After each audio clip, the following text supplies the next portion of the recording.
Hi, this is Ricardo Love for Uncle Mario Total Media. Gonna do a quick Cubase 12 tutorial on how to start a project and how to record audio and MIDI. This is like 80% of what you'll need to be doing to just start a song, the very basics, and we're gonna go right through it very fast. So open up Cubase, whether it's an icon on your desktop or you have to go to applications and find it, or it's in your bottom tray, whatever this thing is called. As you see, when you're loading it, it's loading all the plugins you have. The third-party ones will slow this down if you have a bunch of them like we do.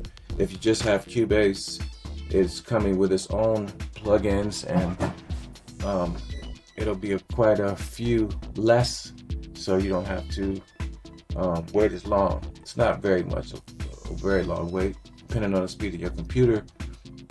So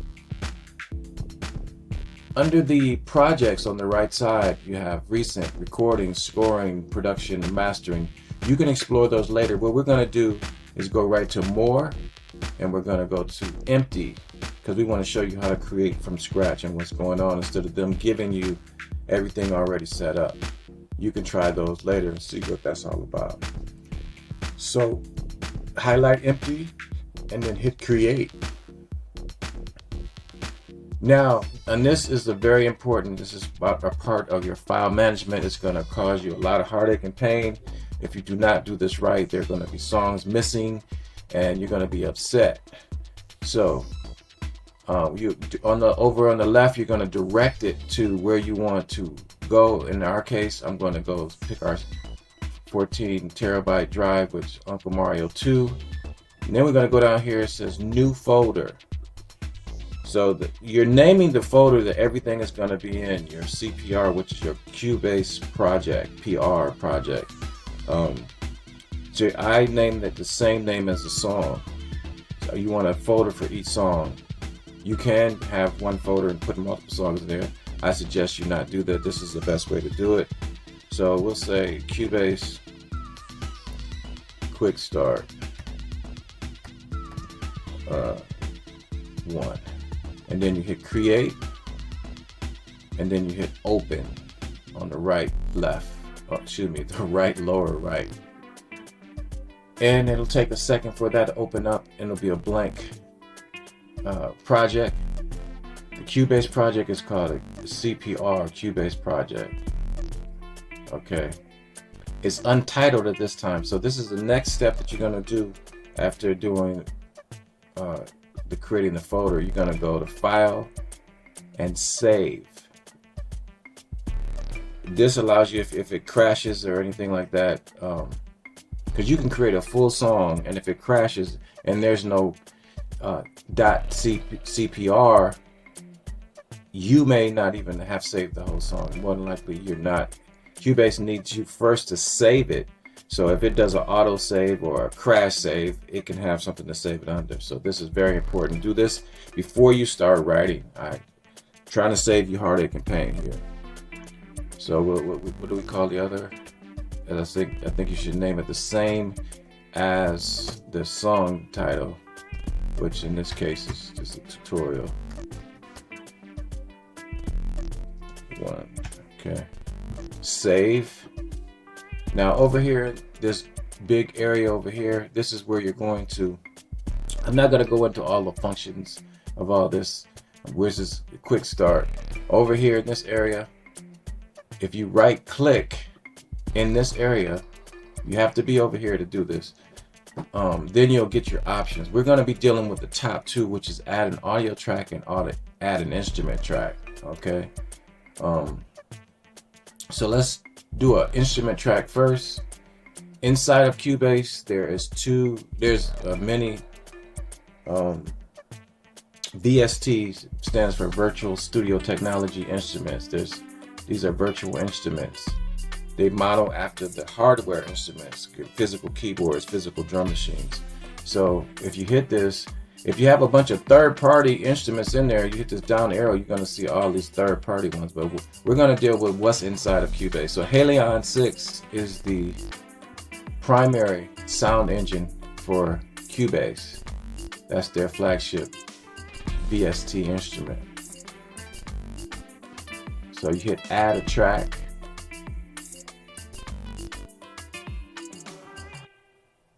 Okay. And then you'll see the VST comes up here. So on the upper left, or in middle, upper left, middle, these are the categories, and then you go to the subcategories. I suggest you just use the category, like let's say piano, and then all the different type of pianos will come up down here. Just pick a piano,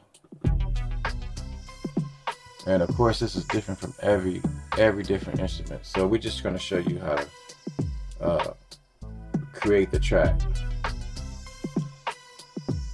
Just for demonstration's sake, we're going to create a simple 4-bar loop. If you see these little triangles here, if it's oriented this way, that's the start, and if it's oriented this way, that's the end. You can also type in down here, type in from 1 to 5, which is 4 bars. Why you say 5 is 4 bars? Because 4 is right here, but that's the end of 3 and the beginning of 4.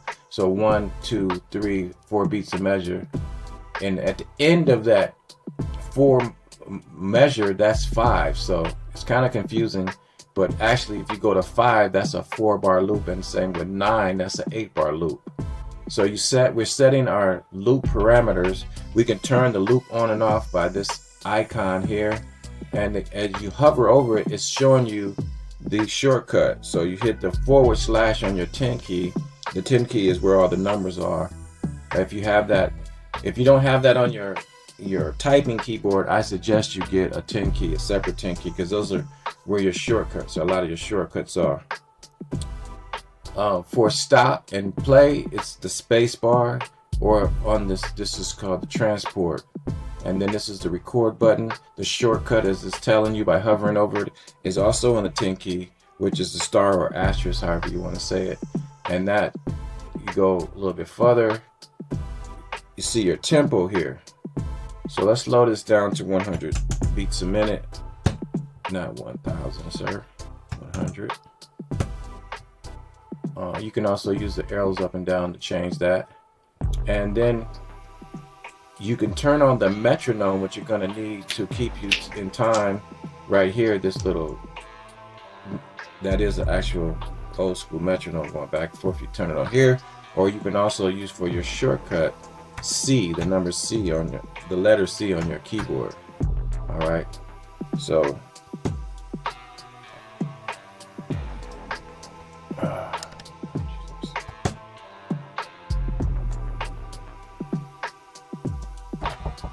I'm not getting any sounds. Let me figure this out real quick. Oh, okay, this is a good thing. So go to Studio, Audio Connections, and you see it's not connected to anything. So my stereo out is where the sound is going out. We have 3 Apollos, so we have 24 out. We use the first 8 if we want to go through the board. So that's A1 and 2 for our left and right. And speakers go to sleep. Okay, arcades, they be taking a nap because they're saving electricity, so they had to come on. Thank you a lot, guys. You're making me look bad here. He said, you don't need too much help to do that, Ricardo. You can make yourself look bad. Okay, I got you. All right, so that's how we create our virtual instruments. Let's do this one more time with the drum. Right click, get your add track on the top. Another virtual instrument. Let's change this down arrow. You can type in instead of searching through a long list. If you have a bunch of plugins, you can just actually type it in. Their drum machine, and I guess you say virtual drummer. It's called Groove Agent. So you start to type it, it'll come up, add the track. And I want to show you the little keyboard symbol right here. Even though this is drum machine, this is how you make it appear and disappear. When you first add it, it's going to come up anyway. But if you want it to disappear so you can see the rest of your project window, that's how you make it disappear. Or you also can hit the X here in the corner of each of the instruments. All right, so You have this one, you could tell it doesn't have any sounds loaded in, so you have to load a kit. I'm just going to load the first thing that's on Jupiter 29.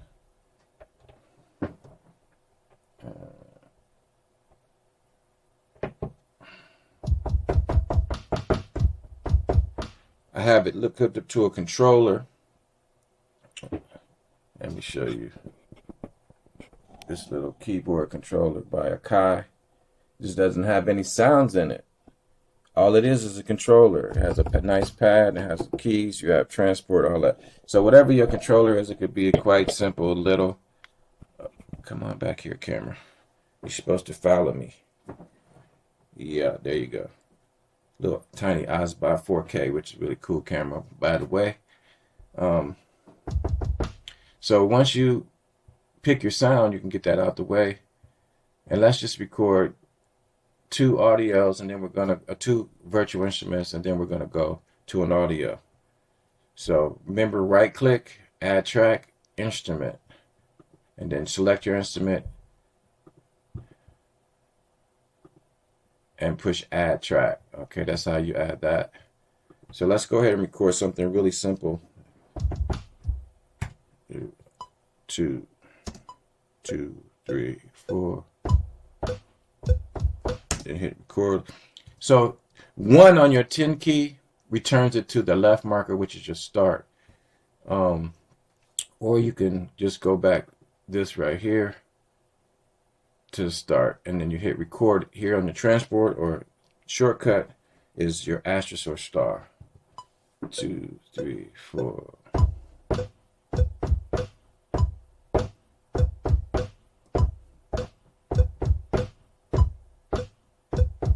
Okay, that's going to loop back around. You see it's in red now, so take it out of record by hitting star again, or in the transport button. You hear I was a little off. Something called quantize is this Q right here. And it's going to quantize, which means to snap it to the nearest whichever you select here. In this case, by default, is 16th note. I find that 90% of the time, 16th is probably what you're going to need. Unless you're just doing every, quarter note or eighth, you might want to change this. But 16th note is pretty safe. If you are more off than a 16th note, you probably need to replay it. Maybe you'll just correct that one note. So I'm going to click inside of here twice. This region that it created, this block, click twice, and then it'll open up this piano roll, and you can see where they fall. So you can see right here, if I hit H and G, that's going to make it bigger and smaller. That's giving you a bunch of shortcuts. So I can correct this one note by highlighting it with this and hitting Q, or I can say Control A, which selects all of those notes, and then hitting Q, and they shifted everything to the nearest. Now if I play it now by hitting 1 and start with the space bar, or hitting on transport, now you see I'm corrected. Alright, so let's go to the first one we created. It's a good idea to name that. That's just the name of the virtual instrument. Click in it 2 times, say drum loop. Okay. This one was piano, even though we're using the Halion. P-I-N-O. And test it. Alright. Let's do, we might as well do some really quick right here. This is called chord pads. And it's how you get these down here in the middle. This is your side features. This is the middle one, which you can change from chord pads, sample control, editor, which we were in that piano roll, and then the mix console is shortcut to your mixer. Then notice that the virtual instruments are this color right here. When the stereo out, the inputs and outputs are in red. Okay, so let's go back to chord pads.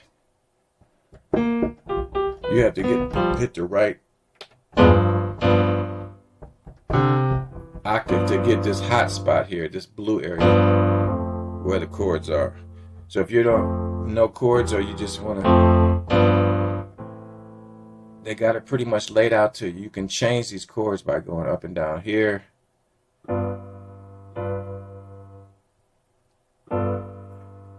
complexity of it.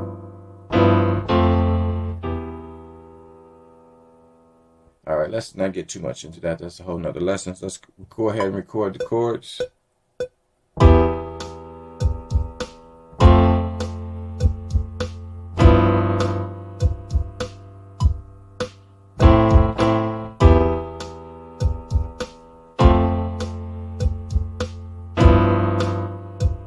All right, we'll get out of here. The other thing is, if you don't have that chord pad open and you try to play one note, it's just going to play that one note. So remember that. Okay, so I can quantize that as well. Hit the Q. Now let's do an audio track. I don't know if I have a mic hooked up right. I guess I do. So I'll go ahead and do audio track, add audio track, which is the first one. Then you're going to go with your input. Most of you probably have 2 in and 2 out. So it'll be left 1 or 2, depending on what side you have your mic plugged in. We have 24 in, so we have our mics plugged into 1 and 2. I'm gonna use 2. This configuration is already a mono, but it's coming out of the stereo out. Okay, so just don't worry about that. You can name it here, or you can name it after the fact by clicking like how we did those instruments. Vocal 1, add track. Now, check 1, 2. Hey, I'm on the radio. All right. If you want to monitor through, you can hit this little monitor button and see if there's check. You can see the meter jumping right here. Remember, we could go to the other features, and one of them was mix console by hitting this in the middle. So you can see the input. Boop, that's too high. So noise, basic lesson on recording audio. You want to record a hot enough signal so it's not over distorted too high, and you don't want to have so high that you're getting a bunch of floor noise. So find that nice medium. So I'm just going to record this. Hit 1 to bring it back to the left marker, or over here, go to previous marker. All right. And then hit star or record on the transport, and then because we have it in a loop, we want to stop it before it loops back around. All right. If we take off the loop function, it'll keep on recording until we stop. It'll give you a 4-bar counting if you have the metronome on. Turn this metronome on again by C and off by C, but it's going to count in 4 anyway. 4 beeps. 2, 3, 4. 1, 2, 3. A 1 and a 2 and a 3. This is just testing the mic. It's not a song. It's not a song. It's not a song. So if I have this monitor button on, you're not going to be able to hear it until I take that off. Let's turn the metronome off.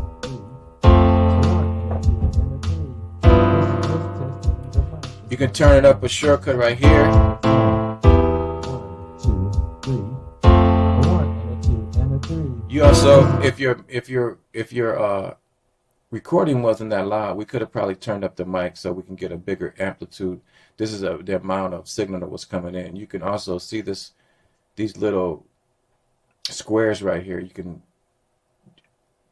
up the dB by just dragging it up. I'm holding the left mouse and I'm dragging it up. So it's kind of like a normalizing thing. 1, 2, 3. A 1 and a 2 and a 3. This is just testing the mic. It's not a song. It's not a song. It's not a song. 1. Now, if you want to get to the individual EQ and effects, you hit this E right here, and that's both for MIDI or VST instruments and audio. Basic, a parametric EQ comes up. On the left is treble, in the middle is mid, and on the lows, on the left is low. So if I just want to, vocals usually roll off to low ends, you could simply just drag this down. You can change the envelope on the bottom one by dragging this up and down. You see how it gets small. It's called notch. You can even invert it like that. So that's a whole nother lesson, but just some basic EQ. You hit this right here. Over here are your insert effects, and then over here are your sends. You can set that. This is a whole nother lesson. If you already had reverb and delay already set up, that then you don't have to do it. You could just turn them on here, and then they will be there. But they're not set up, so you can go here and do an insert. One of my I'm gonna use. Let's see if a Cubase's reverb is. I can't even remember. I think theirs is a relevance, revelation, or something like that. So I'm gonna pull up a Cubase one and turn on the 1, 2, 3. A 1 and a 2 and a 3. This is just testing the mic. It's not a song. It's not a song. It's not a song. 1, 2, 3. Okay. A 1. And there you go. So we created virtual instruments and audio track. We can go on and on and on. We can create as many as your computer can handle, which is quite a few at this time. Most computers are quite powerful and very well capable. Even a laptop can handle a lot of tracks. Another real quick thing, what you're gonna do, I have a full lesson on that, but just add a little bonus on this lesson. You can highlight these, go to edit, and then render and place. Render with the settings like that reverb I have, or you can render settings and go here and just have dry transfer. I suggest you do dry transfer because you don't want that reverb printed, because you might want to change it later. If you say render with current settings, or see, that was in the vocal, so it didn't matter. But if you did something with a virtual instrument or anything, it's gonna keep those settings in. For mixing down the line, you're set. That means that it put it into the recording, and you can't change that reverb later. You want to have the option and the versatility to change it after the fact. All right. 1, 2, 3. So here's a more important thing. Save it as you go along. So let's save that, and then how you export this. You would do this for your. Let's do a couple quick more things. So if we wanted this 8 bars, we'd highlight the sections that we want to copy, and you hit Control Command D, and that's gonna copy that. You can also hit, I'm gonna undo that. You can hit Command C, which is copy, and then go to 5. Type in 5 to measure 5, and then that didn't do that. Come on. Let me see. Oh, I had to hit.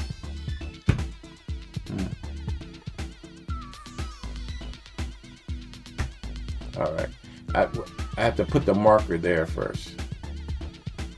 If I put the left marker on 5 and I hit 1, then it's gonna go to that wherever I put it. And then you can paste it there. I prefer the method that I'm going Command D and then just copy it off there. You also can hit Command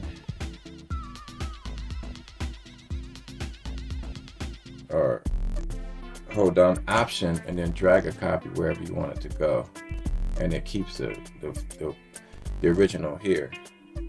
So you can paste this out as far as you want to, make your song the way you want to, and then at the end of the process, you take your left marker. Remember, this has to be pointed. This triangle has to be pointed this way, and then the end here. We don't need the loop on anymore, so I'm going to turn that off. And that's going to export between these 2 markers.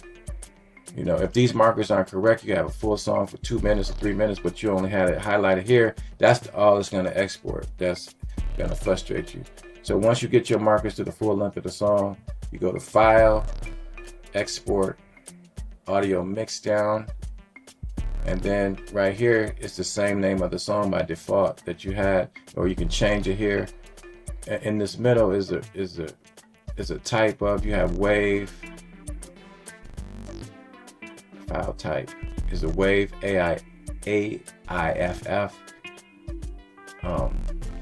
MP3. I don't even know what these other are, but you got them there. Keep your bit rate pretty high. 320 kilohertz is what iTunes and all the DSPs use, so they will accept this if you had your final mix in this MP3. 320. Some of them, like I think CD Baby, wants a wave at 16-bit. You could change the bit rate if it's wave right here. you know. Yeah. So let's just go MP3 output. Right here is telling you where's the path. Inside of that folder that we created in the beginning of the song is the folder that this is going to go. It created a separate mix down folder, and that's where your mixes can go. So you can go in there, or you can tell it to go to a desktop or wherever you want it to go. I suggest you go ahead and keep a mix copy in that mix folder. So maybe you come in here months or a year from now, you're like, what was this song? You can go in there and play a MP3 copy of what that song was without opening up the full project. All right, and hit export, and it'll go in there. Now, if you close Cubase, you'll have your